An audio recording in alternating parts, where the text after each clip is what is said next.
इनका सपोर्ट करिए। आपने कुलपतियों की दुनिया के इनको एक उपाधि दे सकते हैं, हम कुलपतियों की दुनिया के जेम्स बॉन्ड कह सकते हैं इन्हें।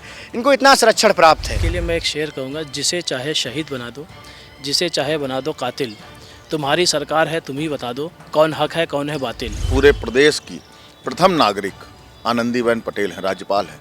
उनके पास इस संविधान को बचाने की उन्होंने शपथ ली है। वो शपथ का क्या हुआ कि आज 3 महीने से एक भ्रष्टाचारी अपने पद पे रह करके तनख्वाह पा रहा है, सैलरी पा रहा है, सस्पेंड नहीं हुआ आज तक। क्या मजबूरी, मैं पूछना चाहता हूँ। कानपुर विश्वविद्यालय के कुलपति विनय पाठक ने रविवार शाम को कैंपस पहुंच के सबको चौंका दिया। आपको बता दें कि विनय पाठक के ऊपर एसटीएफ से लेकर सीबीआई जांच कर रही है और विपक्ष इस मुद्दे को लेकर सरकार की जमकर खिंचाई कर रहा है। इस वक्त हम मौजूद हैं कानपुर के डीएवी कॉलेज में, जो छात्र राजनीति का यहाँ का गढ़ रहा है। हमारे साथ मौजूद हैं इस वक्त कुछ ऐसे छात्र जो कि राजनीति में भी रुचि रखते हैं, छात्र नेता इनको कह लीजिए। जानते हैं कि इस पूरे मुद्दे पे इनकी राय क्या है। मैं आपसे पहले जानना चाहूँगा, क्या नाम है? जी, मेरा नाम अमन यादव है। अमन, ये बताइए कि आप लोग विरोध कर रहे थे इसके पहले, जो विनय पाठक हैं उनके ऊपर कई टिप्पणियां कर रहे थे, उनके ऊपर जो गंभीर आरोप लगे थे, आज उन्होंने आके कैंपस में ज्वाइन कर लिया है। क्या, कैसे देखते हैं इसको? सबसे पहले ये बात तो मैं देखना चाहूँगा कि अक्टूबर के अंतिम हफ्ता से वो बाहर थे। आज वो लखनऊ के किसी वीसी हैं, उनके गेस्ट हाउस में वो डेरा डाले थे। सीबीआई को और एसटीएफ को, उनको सबको ये बात पता थी, लेकिन एक उनके ही जाति विशेष के पाठक जी मैदान में है, जिनको उनका पूरा संरक्षण मिला हुआ था। वो आज आते हैं और सबको चौंका देते हैं। और जैसे ही अपने आवास पे जाते हैं, जब मीडिया को पता चलता है कि वो अपने आवास पे आए हैं और एसटीएफ भी उन पे जांच करी, और अब एसटीएफ से जांच सीबीआई ने ले ली है।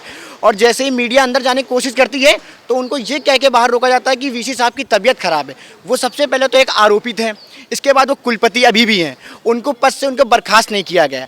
आनंदीबेन पटेल जी की उन पर महान दया है। वो जब भी एक बार उत्तराखंड में एसएससी का पेपर लीक हुआ था, उसके मास्टरमाइंड थे। इसके बाद इन्हें आगरा विश्वविद्यालय का चार्ज दिया गया, अभी कानपुर विश्वविद्यालय के चार्ज है। कानपुर विश्वविद्यालय में 400 करोड़ का घोटाला हुआ था। हम भी पूछना चाहते हैं कि 400 का घोटाला हुआ था, इसमें एसटीएफ के अधिकारी मौजूद थे, सीबीआई के अधिकारी थे, इन सब की मिली भगत थी। अब जब सीबीआई के हाथ में जवाब आया, सीबीआई के पास इनकी जाँच आई है, तो सीबीआई भी इसमें जाँच नहीं करी। सीबीआई जाँच एसटीएफ को दी गई है। एसटीएफ ने और एक विशेष दल बनाया गया था विनय पाठक के लिए। वो हम ये पूछना चाहते हैं, वो गठन कहाँ चला गया, उसकी जांच कहाँ पर है? आपको लग रहा है कि संरक्षण प्राप्त है इनको? जी, पूरा संरक्षण प्राप्त है। एक पाठक जी उनके मैदान में है, और आनंदीबेन पटेल जब गुजरात की राज्यपाल थी तब से इनका सपोर्ट करिए। आपने कुलपतियों की दुनिया के इनको एक उपाधि दे सकते हैं, हम कुलपतियों की दुनिया के जेम्स बॉन्ड कह सकते हैं इन्हें। इनको इतना संरक्षण प्राप्त है। चलिए, मैं आपसे जानना चाहूँगा, क्या नाम है? जी, मेरा नाम अमन यादव है। आप कहाँ पे पढ़ते हैं? जी, मैं डीवी कॉलेज का छात्र हूँ और मैं छात्र युवा संघर्ष समिति का जिला अध्यक्ष कानपुर हूँ। ये बताइए कि आप लोग के, क्योंकि आप छात्र राजनीति से आते हैं, कुछ ऐसे मुद्दे भी होंगे जिसको लेके आप उठाते रहे होंगे। आपको लगता है जब से विनय पाठक ने यहाँ पे ज्वाइन किया है, हालत सुधरी है या ख़राब हुई है? कि ऐसे मुद्दे हैं जिसको लेकर आप लोग चिंता में?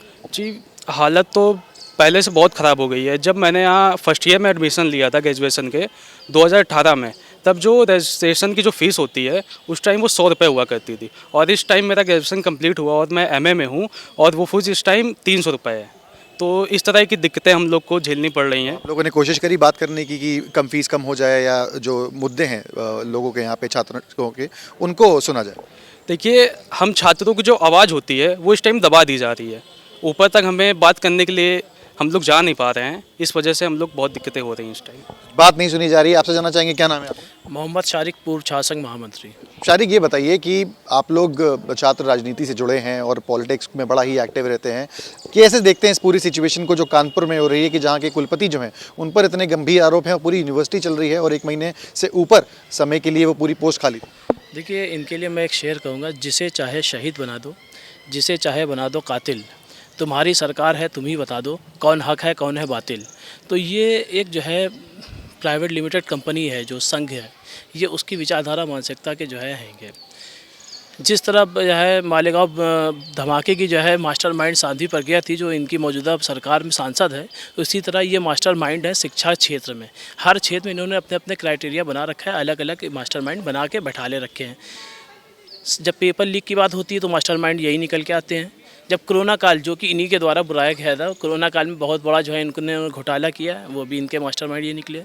इस तरह के जो है बहुत से जो है गतिविधियाँ इनके पीछे निकल के आ रही हैं। कहीं ना कहीं संतुष्ट नहीं है अपने ही कुलपति पे आप लोग इतने आरोप लगा रहे हैं। मैं अगर बात करूं अगर मैं पढ़ाई से रिलेटेड मुद्दों की, ऐसे मुद्दे जो छात्र या छात्राओं से रिलेटेड मुद्दे होते हैं, क्या आपको लगता है कि उसमें बेहतरी हुई है या फिर जो हालत है वो खराब? जी नहीं, कुछ नहीं बेहतर हुआ है। हम बता सकते हैं कि अभी 2 दिन पहले, मतलब कि 2-3 महीने पहले भी एग्ज़ाम हुए थे, तो और उसमें ये हुआ कि सबसे पहले तो मैं ये बोलना चाहूँगा कि हम लोगों के जो एग्ज़ाम हुए थे उसमें जो हम लोगों के मार्क्स थे वो सम नंबर में आने थे। 2, 4, 6, 8 2 नंबर का एक क्वेश्चन था। 100 क्वेश्चन होते, 200 नंबर का पेपर होता है। तो मैं ये पूछना चाहूँगा कि उनका नंबर विषम कैसे हुआ?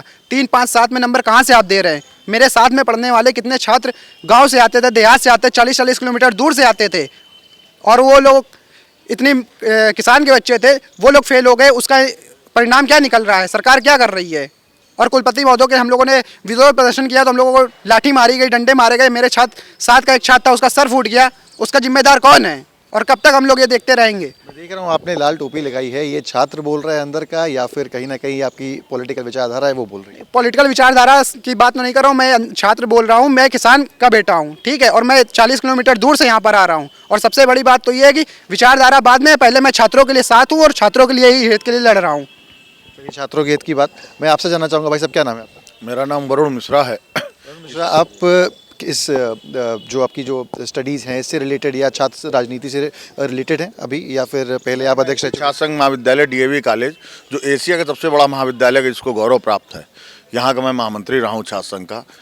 चंद्रशेखर आज़ाद जी जिनकी ये प्रतिमा लगी है, ये उनकी कर्मस्थली कानपुर रहा है, डीएवी हॉस्टल।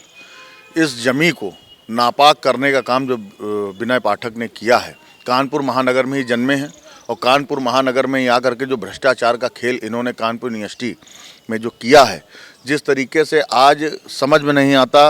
पूरे प्रदेश की प्रथम नागरिक आनंदीबेन पटेल हैं, राज्यपाल हैं, उनके पास इस संविधान को बचाने की उन्होंने शपथ ली है। वो शपथ का क्या हुआ कि आज 3 महीने से एक भ्रष्टाचारी अपने पद पे रह करके तनख्वाह पा रहा है, सैलरी पा रहा है, सस्पेंड नहीं हुआ आज तक। क्या मजबूरी, मैं पूछना चाहता हूं, क्योंकि वो कुलाधिपति हैं, उन्हीं के अंतर्गत सारे कुलपति आते हैं, तो ऐसी क्या मजबूरी उनके सामने है कि वो ना उसको बर्खास्त कर पा रही, ना उसको सस्पेंड कर पा रही। उसके खिलाफ सारे एविडेंस आ गए, एसटीएफ उनको बार बार बुला रही है, इसके बावजूद भी वो ना एसटीएफ के सामने कौन व्यक्ति है, कौन सा उसको ताकत प्राप्त हो रही, कहाँ से उसको, सेंट्रल से उसको ताकत प्राप्त हो रही। सीबीआई को इसीलिए जो आज केंद्र सरकार का एक तोता बन करके रह गई, इसीलिए केस ट्रांसफर किया गया। वो लग रहा है बचाने के लिए सीबीआई पे केस ट्रांसफर? बिल्कुल, सीबीआई तो केंद्र सरकार का एक तोता है, इसीलिए कि जब यहाँ पर एसटीएफ ने उसके ऊपर दबाव बनाया, उसको बार बार बुलाया, तो लगा कि इसको कहाँ से बचाया जाएगा, क्योंकि वो सरकार का एक कमाऊ पूत है। वो पूरी जगह से कमीशन बटोर करके किन दरबारों में दे करके आता है सरकारों के, किस तरीके से। आज आप सोचिए तो कितना बड़ा ये जघन्य कांड हुआ है कि 3 महीने से एक कुलपत, एक प्रदेश के अंदर, एक शहर के अंदर एक कुलपत होता है, कमिश्नर होता है, एक डीएम होता है, एक डीजे होता है, ये उस शहर के मान सम्मान होते हैं। आज कानपुर जैसे महानगर के कुलपत, कानपुर यूनिवर्सिटी का कुलपत, छत्रपति साहू जी महाराज कानपुर विश्वविद्यालय का एक कुलपत इस तरीके के भ्रष्टाचार में लिप्त है, जो आगरा में BR अम्बेडकर इंस्टीट्यूट में विश्वविद्यालय में करके आया। कमीशन खोरी के स्पष्ट है कि अजय जैन गिरफ्तार हुए हों, अजय मिश्रा उनके साथ के लोग गिरफ्तार हुए हों, जिस तरीके उनके घर से 33 लाख रुपये बरामद हो रहा है। वो बोल रहे हैं कि ये पैसा मैं विनय पाठक को देने जा रहा हूँ, इससे ज़्यादा क्या सबूत चाहिए था? किस तरीके का सबूत चाहिए था? जिस तरीके से आज उसको बचाने का काम इस प्रदेश की प्रथम नागरिक राज्यपाल महोदय के कार्यालय, राज्यपाल भवन एक गरिमा होती है कि वहाँ से अगर उसका आपके नीचे सारे कुलपति हैं कि आप इतना भ्रष्टाचार आप फैलाओ, इस तरीके का आप भ्रष्टाचार करो, उसके बावजूद आपके ऊपर कोई कार्रवाई नहीं हो रही है। काफ़ी गंभीर आरोप यहाँ पर कुलपति के ऊपर लग रहा है। मैं आपसे जानना चाहूँगा, भाई साहब क्या नाम है? मेरा नाम अखिलेश सिंह एडवोकेट। ये बताइए कि क्योंकि इतने गंभीर आरोप हैं, एसटीएफ जांच कर रहा है, सीबीआई जांच कर रहा है, तो आपको लगता है कहीं ना कहीं उनको अपने पद से हटना चाहिए या फिर एक कंप्लीट इन्वेस्टिगेशन होने पाए, ताकि बिल्कुल हटना चाहिए भाई। किसी के ऊपर आरोप है तो पहले आरोप में क्लीन चिट मिले तो अपना पद पर ग्रहण कर। वो तनख्वाह भी ले रहे हैं और टेंडर भी उठा रहे हैं। अभी फिर 100-150 करोड़ का टेंडर निकला, उसमें भी वो अपना कमीशन मांग रहे हैं।